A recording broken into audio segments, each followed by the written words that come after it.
Top quality और consistent performance के लिए सिर्फ सिल्वर पंप नाम याद रखना। બનાસકાંઠાના અમીરગઢમાં ભારે વરસાદ પડ્યો। અમીરગઢના ઇકબાલગઢમાં વરસાદી પાણી ઘૂસ્યા। અનેક ઘરમાં વરસાદી પાણી ઘૂસ્યા છે, જેના કારણે ઘર વખરી પણ પલળી ગઈ છે।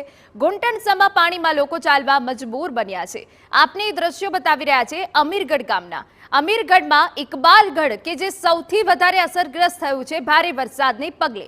ઇકબાલગઢના અનેક જે વિસ્તારો છે કે પછી ઘરો છે, ત્યાં હાલ વરસાદી પાણી ઘૂસી ગયા છે, જેના કારણે લોકોને ઘર છોડવું પડી રહ્યું છે। ઘર વખરી પલળી ગઈ છે। ઘૂંટણસમા પાણીમાં લોકો ચાલવા મજબૂર બન્યા છે, પરંતુ આખું જે ઇકબાલગઢ છે તે જળમગ્ન થઈ ગયું છે।